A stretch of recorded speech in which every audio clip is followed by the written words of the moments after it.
धन्यवाद करते हैं पिता परमेश्वर प्रभु जी पिता, आज के सुंदर समय के लिए पिता जो आपने हमारे जीवन में दिया है खुदावन प्रभु। प्रभु आपके सम्मुख में आकर प्रभु जी आपके भजन को गा के प्रभु जी आपके वचनों को सुनने का प्रभु आपने अवसर दिया है प्रभु। हम आपका धन्यवाद करते हैं पिता, प्रभु आपकी स्तुति करते हैं पिता परमेश्वर, धन्यवाद करते हैं प्रभु जी। हालेलुया हालेलुया प्रभु, धन्यवाद करते हैं प्रभु जी। सारा आदर में हम आपको देते हैं प्रभु यीशु के नाम में इस दुआ को मांग लेते हैं, आमीन।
परमेश्वर, हमारे सुनने वाले खुदा, जो हमारे साथ रहने वाले परमेश्वर प्रभु, हम आपका धन्यवाद करते हैं, आपका शुक्रगुजार करते हैं खुदा।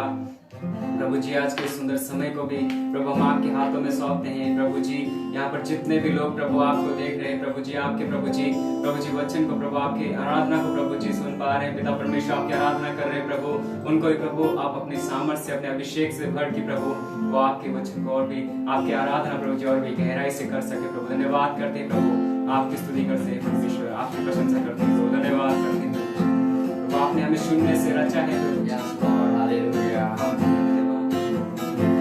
शून्य से लेके तूने मुझे रच लिया अपने ही रूप में, प्रेम किया है अनंत प्रेम से, दिया पुत्र मेरे मुक्ति के लिए। शून्य से लेके तूने मुझे रच लिया अपने ही रूप में, प्रेम किया है अनंत प्रेम से, दिया पुत्र मेरे मुक्ति के लिए। अनोखा प्यार है तेरा, करूँगा स्तुति तेरी मैं सर्वदा। अनोखा प्यार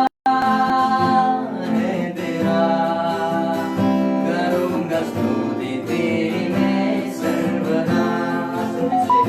शून्य से लेके तूने मुझे रच लिया अपने ही रूप में, प्रेम किया है अनंत प्रेम से, दिया पुत्र मेरे मुक्ति के लिए।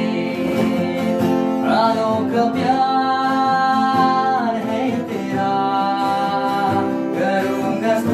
तेरी मैं सर्वदा। अनोखा प्यार है तेरा, करूँगा स्तुति तेरी मैं सर्वदा।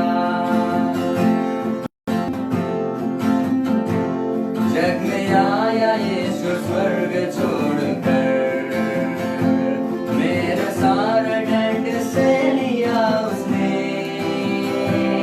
घोड़े खा के क्रूस उठा के यीशु ने मुझको मुक्ति और चंगाई दे दी है।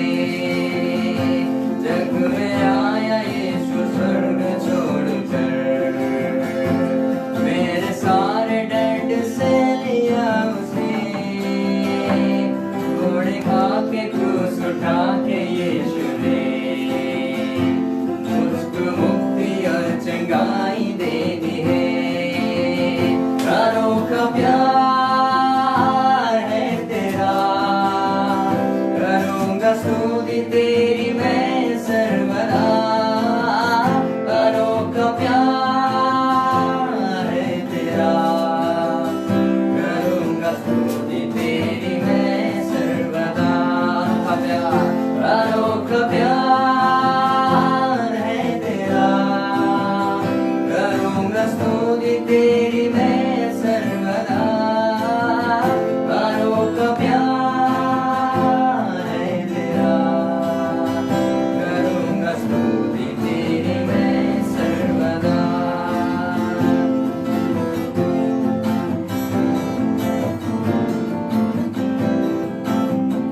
धन्यवाद परमेश्वर का कि परमेश्वर ने आज का ये सौभाग्य दिया कि मैं लाइव आऊँ और परमेश्वर के वचन से आप लोगों के बीच में रह के बातचीत करूँ। मैं धन्यवाद करता हूँ सालोम धोनी टीम का, जिन्होंने मुझे आज लाइव आने का मौका दिया, जिनके द्वारा मैं आज परमेश्वर के वचन को आज आप लोगों तक पहुँचा पा रहा हूँ। मैं अभिनंदन करता हूँ आप सभी लोगों का जो आप लोग वचन को सुनने के लिए लाइव हैं। आइए हम परमेश्वर के वचन को सुनेंगे। उससे पहले हम क्यों ना हम प्रार्थना में जाएं और परमेश्वर के वचन को सुनने के लिए परमेश्वर को अपने जीवन में स्वागत करें। आइए हम प्रार्थना करेंगे। धन्यवाद प्रभु हमारे स्वर्गीय पिता, प्रभु जी हम आपका धन्यवाद करते हैं परमेश्वर कि प्रभु आपने आज का ये सुंदर समय और इस संध्या के समय पर हमें एक साथ किया है पिता। प्रभु हम धन्यवाद करते हैं जबकि हम अपने अपने घरों में हैं पिता और लाइव रहकर प्रभु इस वचन को सुन रहे हैं पिता। हमारी दुआ है प्रभु जी आप उन सभी के जीवन में कार्य करें। आज के इस वचन के द्वारा आप सभी को आशीषित करें पिता। पवित्र आत्मा प्रभु जी हम आपके हाथों में सौंपते हैं। पवित्र आत्मा हम दुआ करते हैं कि प्रभु आपकी उपस्थिति हम सबके बीच में अब से लेकर वचन के पूरे होने तक बनी रहे मेरे पिता। मेरे स्वर्गीय प्रभु हम सब कुछ आपके हाथों में देते हैं। धन्यवाद करते हैं परमेश्वर, सारा आदर महिमा आपके हाथों में सौंपते हैं। धन्यवाद के साथ प्रभु यीशु मसीह के नाम से मांगते हैं, आमीन। हालेलुया। मैं आप सभी को कहना चाहता हूँ कि आज जबकि हम इस समय एक महामारी से होकर गुजर रहे हैं, हमारा पूरा भारत, सिर्फ भारत ही नहीं परंतु पूरा विश्व इस महामारी से होकर गुजर रहा है और इस समय हम सभी लोग कहीं ना कहीं किसी ना किसी दुखों से परेशान होकर गुजर रहे हैं। हम दुखों का सामना कर रहे हैं, हम परेशानियों का सामना कर रहे हैं, हम कई ऐसी दर्द भरी जिंदगी से गुजर रहे हैं जो हम नहीं चाहते थे कि हमारे जीवन में ऐसा हो, लेकिन फिर भी हमारे साथ ये सब कुछ हो रहा है। मैं बताना चाहता हूँ वैसे तो जीवन में दर्द और पीड़ा एक आम बात है, लेकिन इस समय ये दर्द पूरा विश्वव्यापी हो रखा है, जिसका एक मुख्य कारण है कोरोना का संक्रमण इस समय पूरे विश्व में होना और जिसकी वजह से आज हम सभी लोग अपने अपने घरों में तो हैं परंतु में भी बहुत से लोग ऐसा महसूस कर रहे हैं कि हम एक कैद में हैं। जब हमारे भारत के प्रधानमंत्री ने ये अनाउंस किया कि इस चीज को कहा कि एक लॉकडाउन में हम जाना चाह रहे हैं और हम सब लोग लॉकडाउन में पहुंच रहे हैं, इस लॉकडाउन के दौरान हम बहुत से दुखों से होकर गुजर रहे हैं और क्योंकि हमारे प्रधानमंत्री जी के लिए और कोई चारा भी नहीं था और कोई रास्ता भी नहीं था, उस रास्ते के लिए उन्होंने इस भारत को संभालने के लिए इस लॉकडाउन को एक अच्छा मुख्य तरीका समझा और उस तरीके के द्वारा उन्होंने इस चीज को किया। इस वक्त एक वास्तविकता में मैं कहूँ तो दुख हम सभी लोगों के लिए एक आम बात हो चुकी है, एक आम है जो जिससे सभी लोग ताल्लुक रखते हैं, जिससे सभी लोग इस चीज पे रिश्ता बन चुका है, जिसका सबसे इस दुख से संबंध है। मैं कुछ पीड़ित दास्तान सुनाना चाहूंगा जिस पीड़ित दास्तान में ऐसा हर लोग अलग अलग दुखों से होकर गुजर रहे हैं। जैसा कि कह सकता हूँ ऐसे बहुत से लोग हैं आज घरों में हैं, आज अपनी अलग अलग परिस्थितियों में हैं, जो लोग कुछ उनके बुजुर्ग माता पिता हैं जो उनसे नहीं मिल पा रहे हैं, जिन्हें वास्तव में उनकी मदद की जरूरत है। कुछ लोग ऐसे हैं जो अपने बच्चों से नहीं मिल पा रहे हैं, जो अलग अलग जगहों पे फंसे हुए हैं। कुछ लोग ऐसे हैं जो अपने शरीर की देखभाल अच्छे से नहीं कर पा रहे हैं, जिसके कारण क्योंकि वो अस्पताल में नहीं जाना चाह रहे हैं, उन्हें दुख लग रहा है, जिन्हें उन्हें दर्द हो रहा है, लेकिन फिर भी वो अस्पतालों में जाना नहीं चाहते कि उन्हें डर लग रहा है कि कहीं हम भी इस बीमारी से ग्रसित ना हो जाएं। बहुत से ऐसे लोग हैं जिनका बहुत अच्छा टैलेंट है, जिनमें टैलेंट की कमी नहीं है, जिनके अंदर बहुत सी प्रतिभाएं हैं, लेकिन वो अपनी प्रतिभाओं को दिखा नहीं पा रहे हैं। वो भी उनकी एक पीड़ा है कि वो अपनी प्रतिभा को दिखा नहीं पा रहे हैं। उनके पास समय तो बहुत है, लेकिन उस समय में वो बंद गए हैं क्योंकि उस समय का वो इस्तेमाल नहीं कर सकते।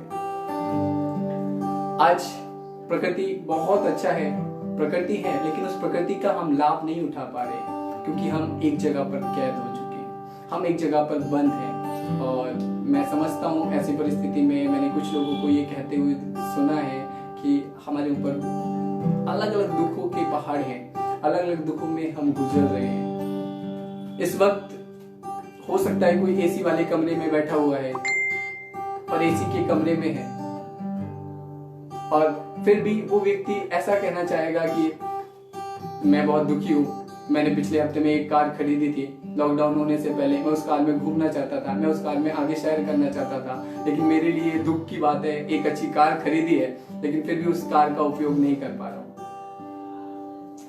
हो सकता है लोगों के पास बहुत सा पैसा है, बहुत कुछ है, लेकिन फिर भी वो बाहर जाकर कहीं होटल में, कहीं रेस्टोरेंट में कुछ खा नहीं पा रहे हैं। वो उनका एक दुख बयां करने का एक तरीका है, उनके लिए वो दुख है। लेकिन मैं ये भी कहना चाहूंगा, एक ऐसा भी व्यक्ति है जो शायद आपकी गलियों में या आपके मोहल्ले में जो एक बेघर व्यक्ति है, जिसके पास घर नहीं है, वो भी अपने दुख को बयां कर रहा होगा, वो भी अपने दुखों में है।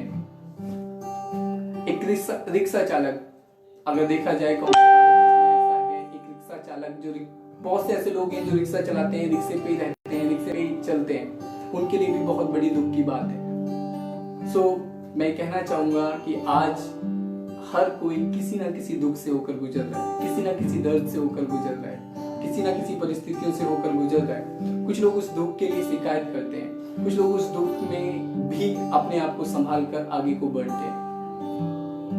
मैं एक कहानी बाइबल से आपको पढ़ाना चाहूंगा, मेरे साथ निकालें प्रेरितों के काम अध्याय 16 और उसकी आयत नंबर 22 मैं आप लोगों के लिए पढ़ूंगा।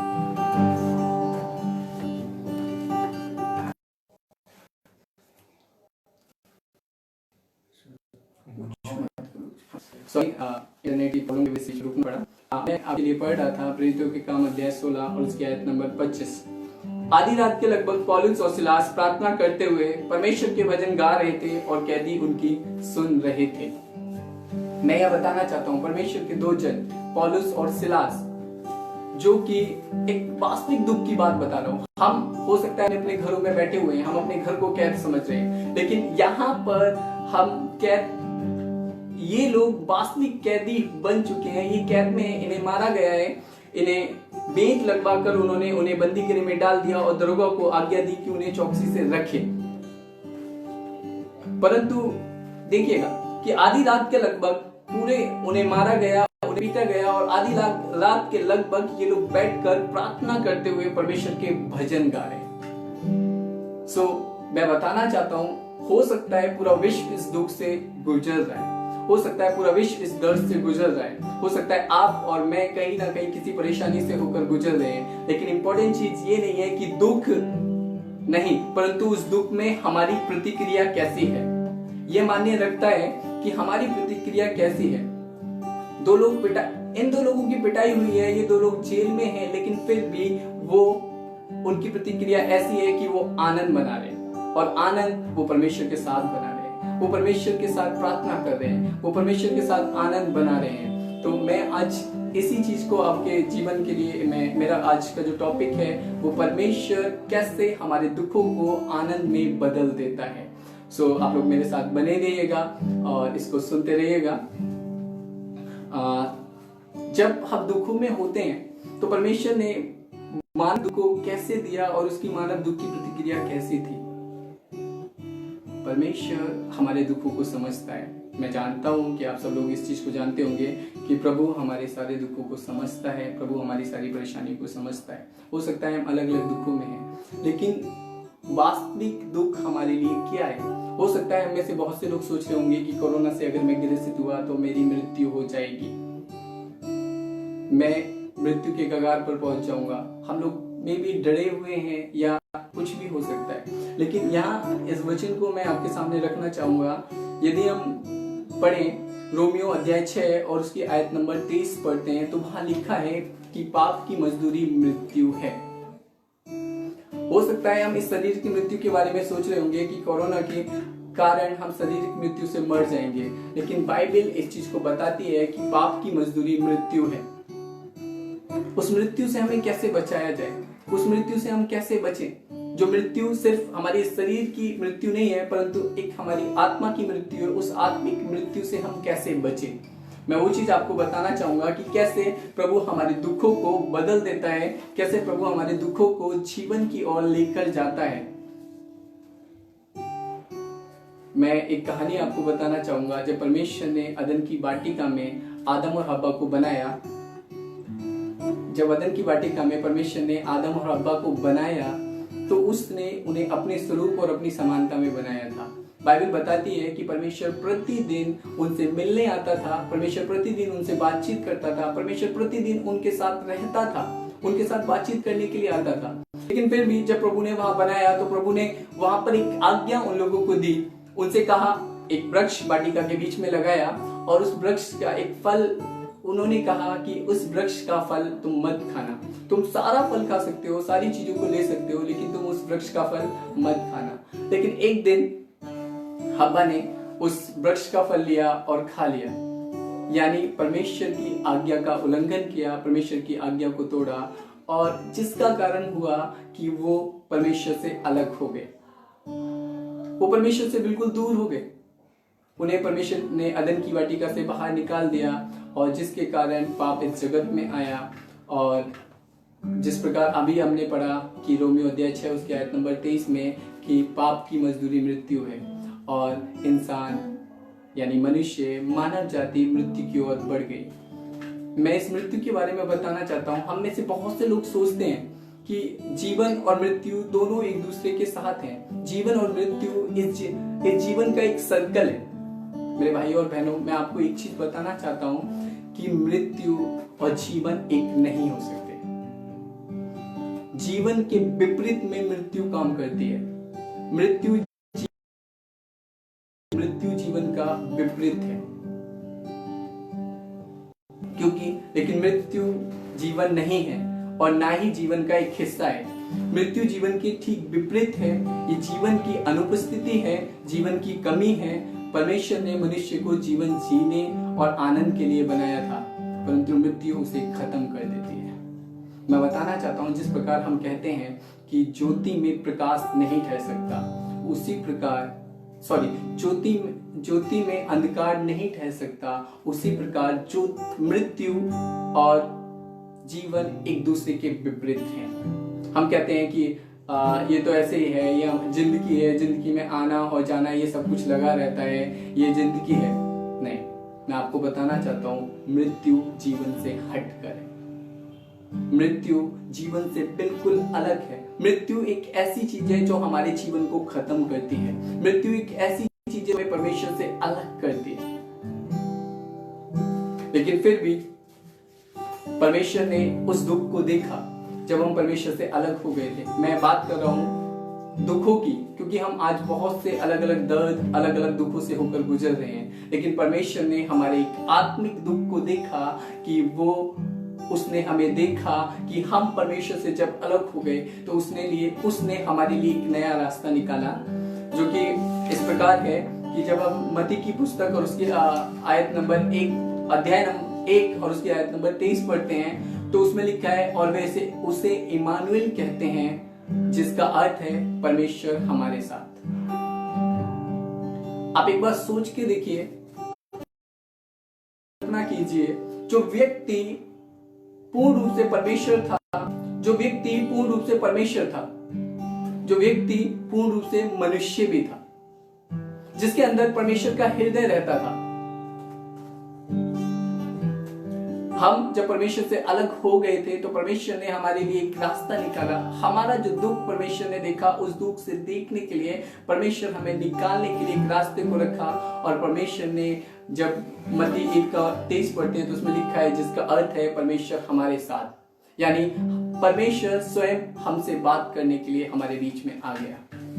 प्रभु हमसे प्रेम करता है, प्रभु हमसे अद्भुत प्रेम करता है, और उस प्रेम को व्यक्त करने के लिए, हमारे दुखों को दूर करने के लिए, मैं आपको परमेश्वर की प्रतिक्रिया बता रहा हूँ। हमारी प्रतिक्रिया अलग अलग हो सकती है, लेकिन परमेश्वर की प्रतिक्रिया हमारी भलाई के लिए थी। परमेश्वर ने हमसे प्रेम किया था और उसने हमारे लिए अपने इकलौते पुत्र को दिया, और प्रभु यीशु मसीह संसार में आ गया। वो परमेश्वर जो हमारे साथ साथ रहा, वो परमेश्वर जो हमसे प्रेम करता था। जब यीशु इस संसार में आ गया तो उसने बहुत से अद्भुत काम किए। उसमें से एक कहानी को मैं आपके सामने रखना चाहता हूं। अगर हम यूहन्ना अध्याय 11 उसकी आयत नंबर 35 को पढ़ते हैं तो उसमें लिखा है कि यीशु रोया। आप सब लोग इस कहानी से जानकार होंगे कि उस कहानी में इस प्रकार था कि यीशु का एक प्रिय मित्र लाजर जो मर चुका था, उसको मरे हुए 4 दिन हो गए, और यीशु उससे मिलने के लिए, जब उसे पता चला कि वो मर चुका है, उसे मरे हुए 4 दिन हो गए हैं, तो यीशु एक बार फिर उसी के शहर में आता है। और जब वहां पर शहर में आता है तो जब उसकी बहन यीशु को देखती है तो यीशु के पास आती है और कहती है, हे प्रभु, यदि तू होता तो मेरा भाई ना मरता।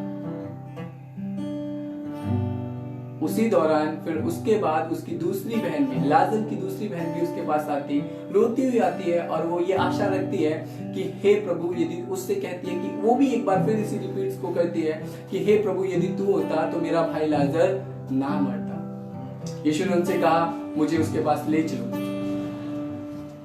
और वो लोग उस कब्र के पास ले गए जहां पर लाजर को दफनाया गया था। मैं बताना चाहता हूँ कि पुराने जमाने में कब्र जैसे आज के जमाने में वैसे मिट्टी खोद कर दफनाने वाली नहीं होती थी। पहले जमाने में एक गुफा की तरह कब्र बनाया जाता था और उस कब्र में मृत्यु होने के बाद उस देह को रखा जाता था, उस शरीर को रखा जाता था। तो उस समय वैसा ही हुआ था और उस गुफा एक गुफा के प्रकार होती थी और उस गुफा के अंदर गुफा को एक पत्थर से ढक दिया जाता था। प्रभु यीशु मसीह को सभी लोग उस जगह पर लेकर गए और जब प्रभु यीशु मसीह वहां पहुंचता है, प्रभु यीशु मसीह सभी लोगों की परिस्थितियों को देखता है, प्रभु यीशु मसीह उन लोगों को रोता हुआ देखता है, तब वहां लिखा है कि यीशु रोया। मैं बताना चाहता हूं कि हो सकता है उस समय के लोगों को यह पता हो या ना पता हो कि यीशु उन्हें जिंदा करने आया है, लेकिन आज हम सबको पता है कि यीशु ने लाजर को जिंदा किया।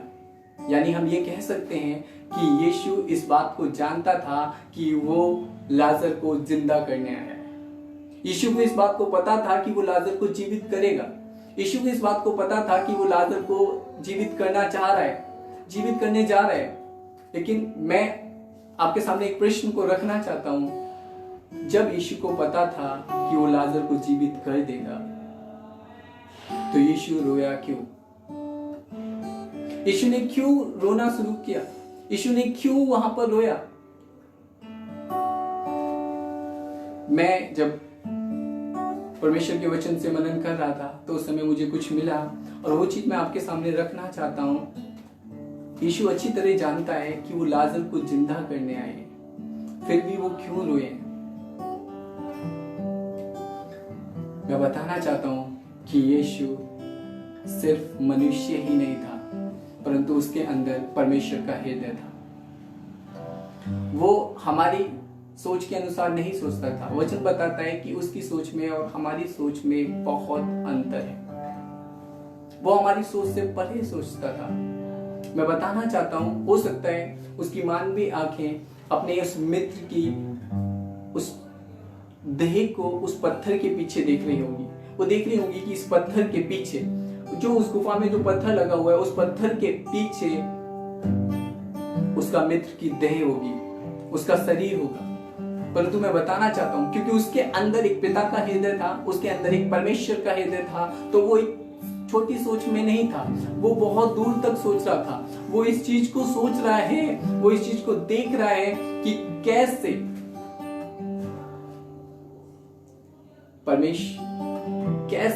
मनुष्य का दुख दूर किया जाए।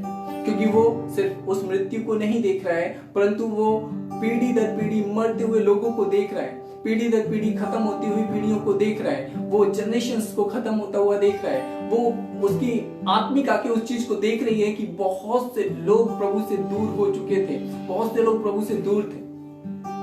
उसकी आत्मिक आंखें, मैं अगर कहना चाहता हूं आपसे, वो उस समय सिर्फ उस पत्थर के पीछे के शरीर के देह को नहीं देख रहा था, परंतु वो उस अदन की वाटिका में हुए उस गुनाह को भी देख रहा था, जिसके कारण वो लोग परमेश्वर से दूर हो चुके थे, जिसके कारण हम परमेश्वर से दूर हो चुके थे, वहां पर परमेश्वर से दूर हो चुके थे।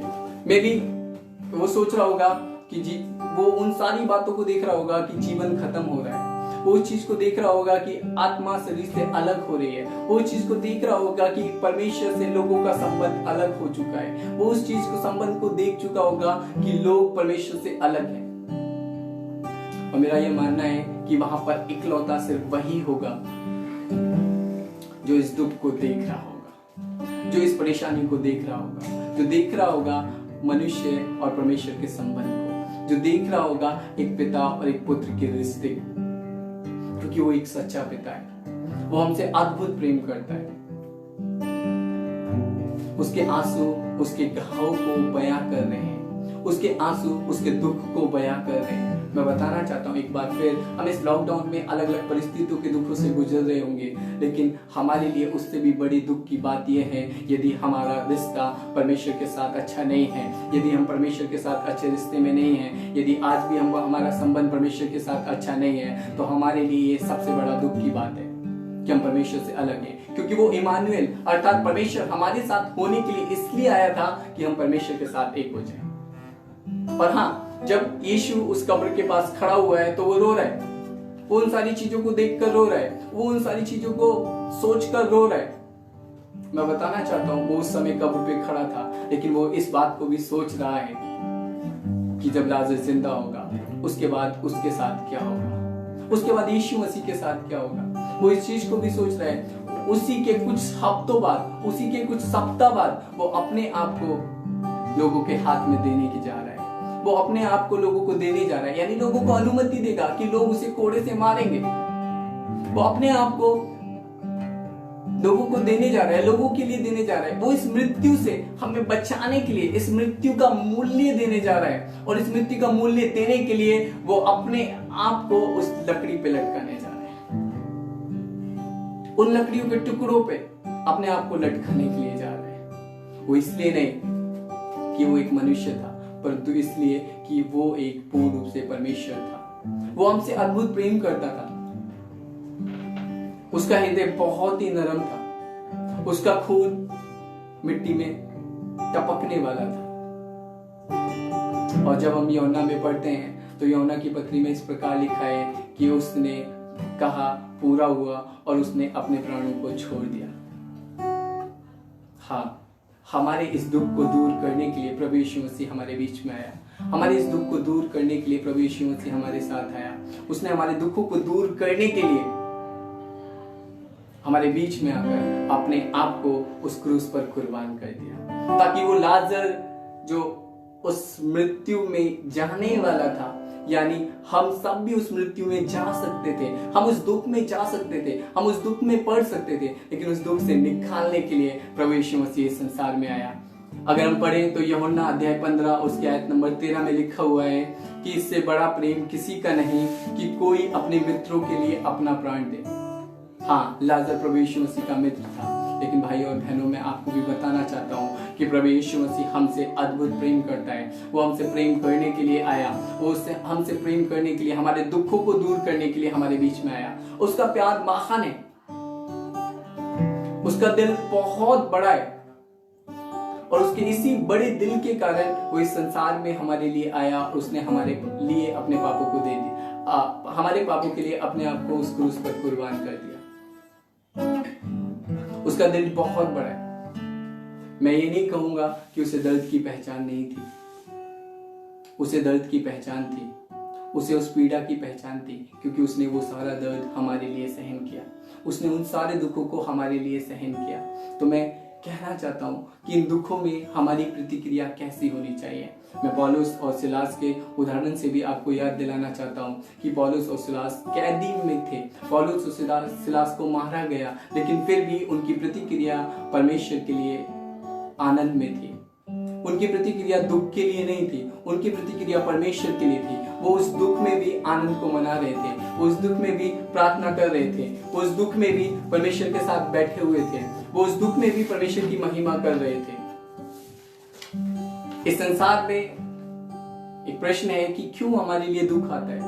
क्योंकि ये संसार जब परमेश्वर के विरुद्ध पाप को किया और इस आज्ञा का उल्लंघन हुआ, तो उसके बाद इस संसार में सब कुछ टूटा हुआ पाया गया, सब कुछ अलग अलग पाया गया। आज सब टूटे हुए, इवन उन सारी परिस्थितियों के कारण कभी कभी धर्मी जनों को भी दुखों का सामना करना पड़ सकता है, परंतु परमेश्वर हमें उस दुखों से निकाल सकता है, परंतु प्रभु हमें उस दुखों से बचाता है। परमेश्वर की प्रतिक्रिया हमारे दुख के लिए ऐसी थी कि उसने अपने प्राणों को उस क्रूस पर दे दिया।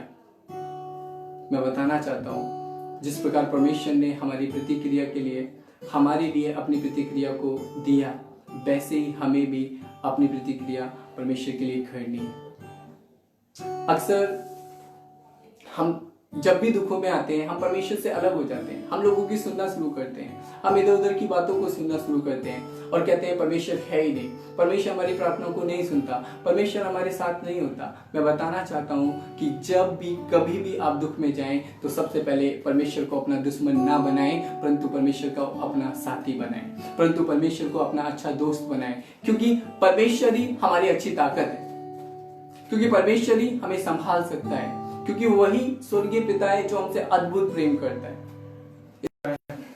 हाँ, मैं आपको बताना चाहता हूँ कि हमारी प्रतिक्रिया कैसी होनी चाहिए, क्योंकि अभी तक मैंने आपको बताया कि हमारे दुख में परमेश्वर की प्रतिक्रिया कैसी थी।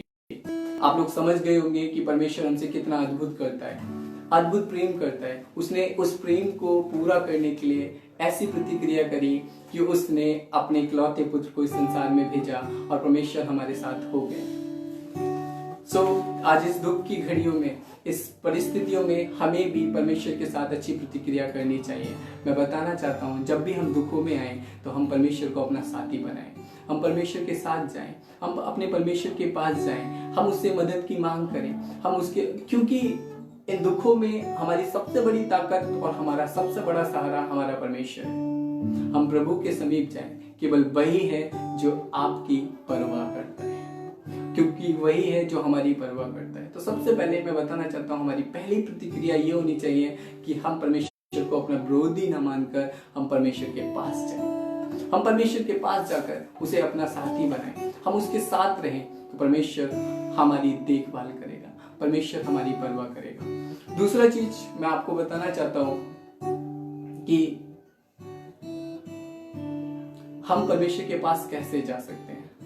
अक्सर हम परमेश्वर के पास तभी जाते हैं जब हमें कोई शिकायत लेके जानी होती है, जब हमें कोई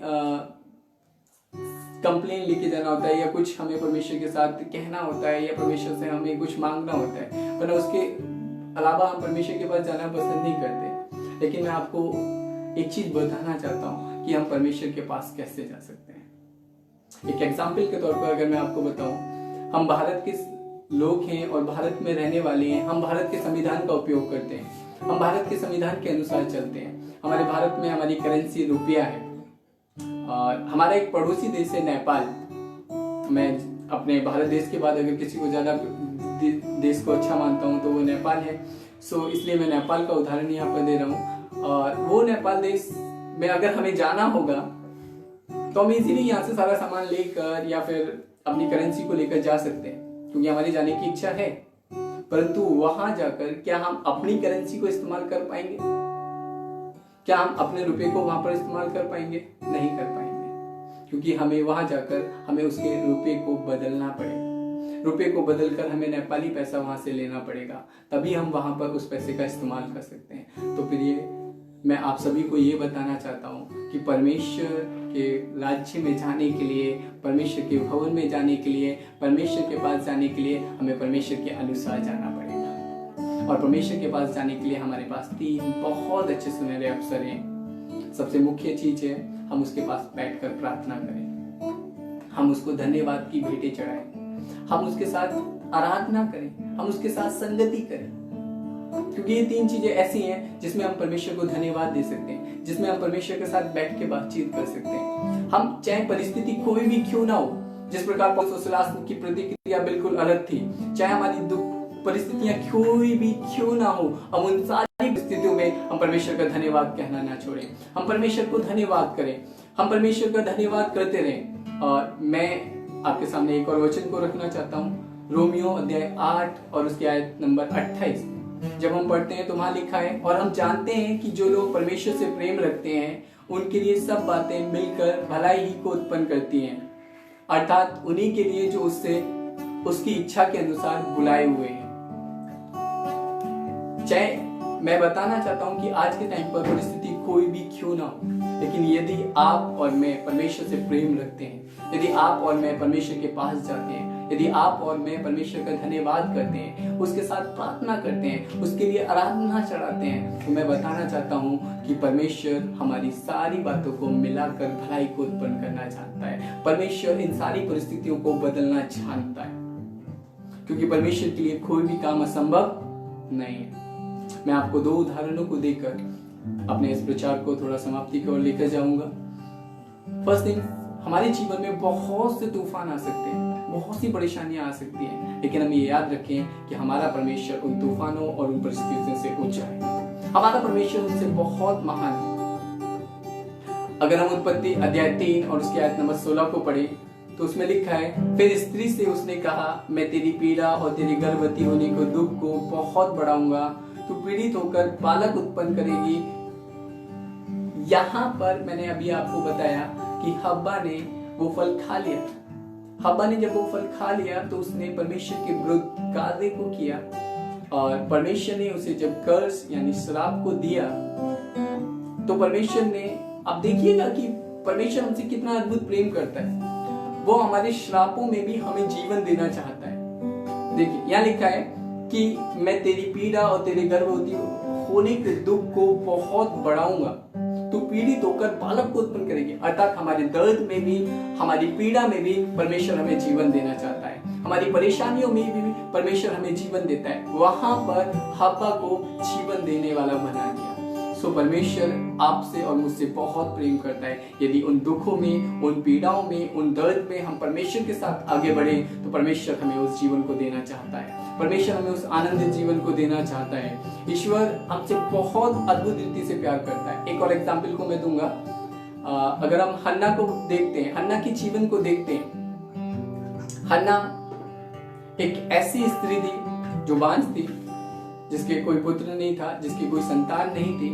वो बहुत दुखी थी। वो हर पल जब भी परमेश्वर के भवन में जाती थी, या जब भी परमेश्वर के भवन में जाती थी, तो वहां इस प्रकार लिखा हुआ है कि उसकी सौर उसको यानी पनिन्ना उसे हमेशा चिढ़ाती थी, उसे हमेशा दुख दिया करती थी।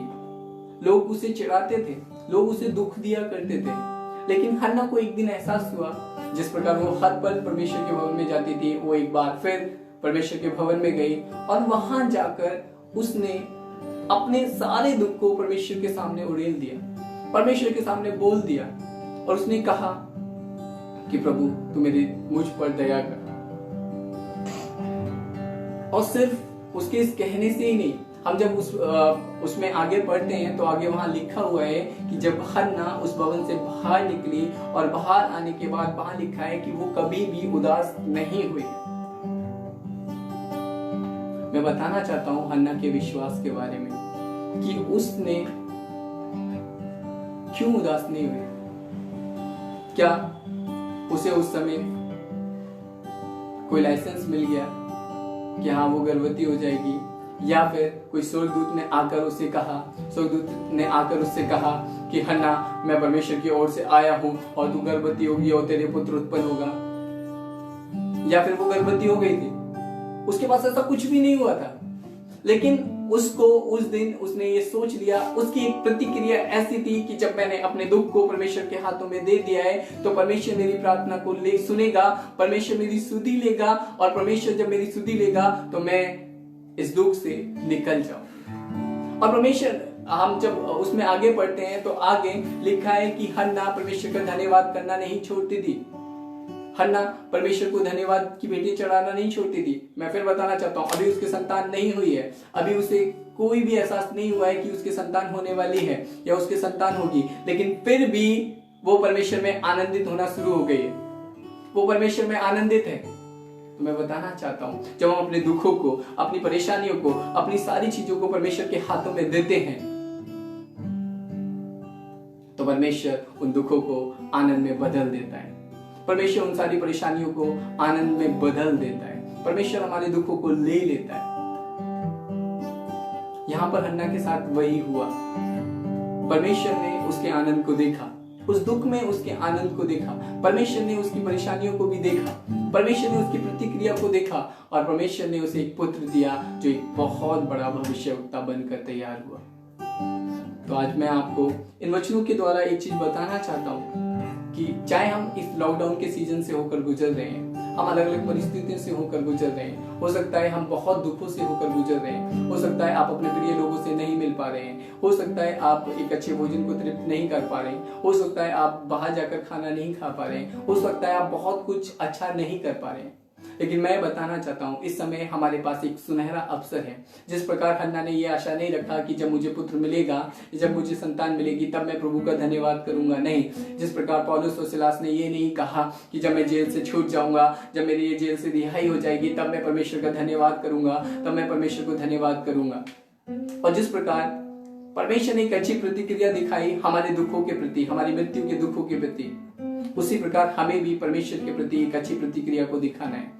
हमें भी परमेश्वर के साथ आगे बढ़ना है, हमें भी परमेश्वर के पास बैठना है। तो मैं इस वचन के द्वारा आज आप लोगों को उत्साहित करना चाहता हूं, मैं आप लोगों से कहना चाहता हूं कि जब परमेश्वर ने हमें ये सुनहरा अवसर दिया है, हो सकता है हम अपने घरों में हैं, तो इस समय को हम परमेश्वर के साथ प्रार्थना करने के लिए, इस समय को हम परमेश्वर के साथ बैठने के लिए, परमेश्वर का धन्यवाद करने के लिए, परमेश्वर को धन्यवाद की भेंटें चढ़ाने के लिए, परमेश्वर की आराधना करने के लिए हम इस समय को इस्तेमाल करें। और मैं आशा रखता हूं जब हम ऐसा करेंगे तो प्रभु हमारे सारे दुखों को खत्म करेगा, परमेश्वर हमारे दुखों को आनंद में बदल देगा, एक आनंदित जीवन को निकाल कर देगा। परमेश्वर हमसे अद्भुत प्रेम करता है। इसलिए हम इस लॉकडाउन सीजन में जब कि हम अपने घरों में हैं तो हम अपने आप को परमेश्वर के हाथों में दें। हम परमेश्वर की जब हम परमेश्वर के हाथों में देंगे तो प्रभु हमारे जीवन को चमक में बदल देगा, प्रभु हमारे जीवन में रोशनी देगा, प्रभु हमारे जीवन में एक नई अपेक्षाओं को देगा, प्रभु हमें अपने अभिषेक से भरेगा। मैं अपने वचन को समाप्त करते हुए ये कहना चाहता हूँ कि जिस प्रकार हन्ना ने, जिस प्रकार पौलुस और सिलास ने और अपने एक परमेश्वर के लिए अच्छी प्रतिक्रिया दी, हम भी अपने घरों में रहकर हम परमेश्वर के साथ अपने संबंध को बनाएं, हम परमेश्वर के साथ अपने जीवन को बनाएं, हम अपने जीवन को परमेश्वर के हाथों में दें। और सिर्फ हम खुद ही नहीं, मेरे प्रियो भाइयों और बहनों, इस समय बहुत अच्छा मौका है कि हम प्रार्थना में जाएं, क्योंकि यदि कलीसिया प्रार्थना में नहीं जाएगी तो मैं नहीं समझता कि एक अच्छी बात है, क्योंकि कलीसिया को इस समय प्रार्थना में जाने की जरूरत है। क्योंकि जब यीशु उस लाजर की कब्र पे खड़ा हुआ देख रहा था उस मृत्यु को, उसी प्रकार हमें भी देखना है। हो सकता है इस कोरोना से बहुत से लोग ग्रसित हैं, बहुत से लोग मृत्यु की ओर जा रहे हैं, हो सकता है बहुत से लोग प्रभु यीशु मसीह के सुसमाचार को नहीं सुने हैं। हमारी प्रार्थना करने की जरूरत है कि प्रभु इस विश्व को बचाए, प्रभु इस महामारी से इस विश्व को बचाए और प्रभु इस दुख की घड़ी में से निकाल कर प्रभु एक नए जीवन की ओर हम सबको लेकर जाए, प्रभु इस विश्व को बचाए। आइए हम सब लोग प्रार्थना करेंगे और समाप्ति की ओर आगे बढ़ेंगे। धन्यवाद प्रभु जी हमारे स्वर्गीय पिता, प्रभु जी हम आपका धन्यवाद करते हैं, प्रभु धन्यवाद करते हैं कि परमेश्वर आज के इस वचन के द्वारा जो हम सीखने पाए हैं पिता, कि हम तेरे नजदीक आए प्रभु, इस दुख की घड़ी में हम तुझसे दूर ना जाएं प्रभु, हम तुझे अपना दुश्मन ना समझें, परंतु प्रभु जी हम आपके सम्मुख आए पिता। प्रभु जी हम आपसे प्रार्थना करें, प्रभु हम आपका धन्यवाद करें, प्रभु हम आपकी आराधना करें प्रभु, ताकि खुदावन सिर्फ हम ही इस दुख से ना निकलें, परंतु हमारी इस प्रार्थना से, हमारे इस अच्छे संबंध से पिता परमेश्वर, हमारे आपके पास आने से परमेश्वर बहुत से लोग बचाए जाए पिता। मेरे खुदावन प्रभु हम पूरे विश्व को इस समय तेरे हाथों में सौंपते हैं प्रभु जी, हम दुआ करते हैं प्रभु आप संभाले परमेश्वर। मेरे खुदावन प्रभु हम सब कुछ आपके हाथों में देते हैं, धन्यवाद करते हैं प्रभु, सारा महिमा आपको देते हैं, प्रभु यीशु मसीह के नाम से मांगते हैं, आमीन। मैं आशा रखता हूँ कि आपको इस वचन से परमेश्वर ने उत्साहित किया होगा और प्रभु ने आपको समझा होगा। सबको जय मसीह।